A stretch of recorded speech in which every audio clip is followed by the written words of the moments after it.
ஏய் எங்க ரோந்தற போறீங்க? என்ன சொன்னா? வேண்டாம் சீதா, சொன்னா கேளு, வேண்டாம். பையன் கிடைக்க மாட்டானா? பாரு, வேண்டாங்கறல. பார்வதி, இந்த மீனாவோட தங்கச்சி பாரு, எல்லாரும் முன்னாடி ரவி கூட எப்படி ஆடிட்டு இருக்கான்னு. ஐயோ, இந்த சம்மந்தி வேற கோவமாயிட்டாங்களே. எனக்கு கிடைக்க மாட்டானா? உன்ன சீதா, உன்ன சீதா, ரவி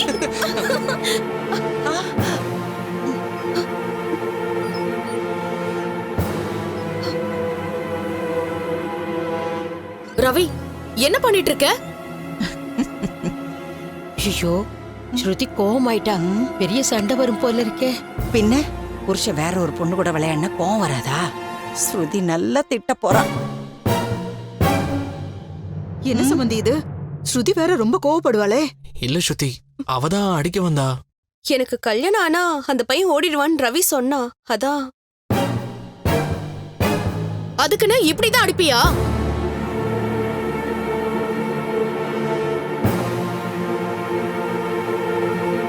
இப்படி அடிச்சா அவனுக்கு எப்படி வலிக்கும்? நல்லா இப்படி இப்படி நல்லா அடி. வா என்ன திட்டுவான்னு சொன்னீங்க, அவளும் சேர்ந்து துரத்துறா. ஏய் சீதா, டேய், என்னடா குழந்தைங்க மாதிரி விளையாடிக்கிட்டு இருக்கீங்க? டைம் ஆகல, போய் வேலையை பாருங்க.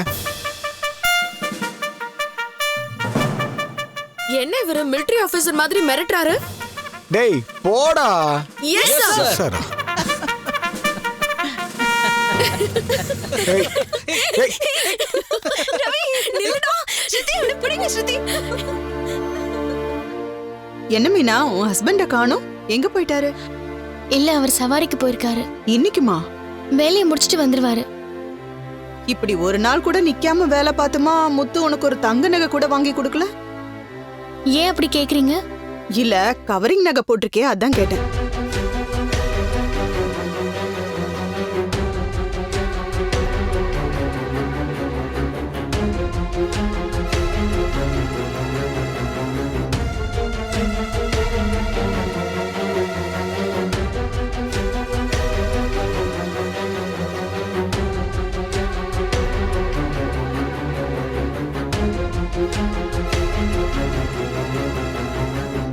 ஆனா சம்பந்தி பாத்தீங்களா, இப்பெல்லாம் ஒரிஜினல் நகை மாதிரியே கவரிங் நகையும் வந்துருச்சு.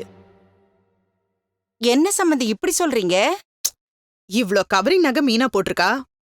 ஆனா அன்னைக்கு நகை மேலெல்லாம் ஆசை இல்லைன்னு சொன்னா, இந்த கவரிங் நகைய இன்னைக்கு ஃபங்க்ஷனுக்காக போட்டிருக்கியா? அது கவரிங் இல்லைங்க, தங்கம் தான். என்னங்க நீங்க, பார்த்தாலே தெரியலையா?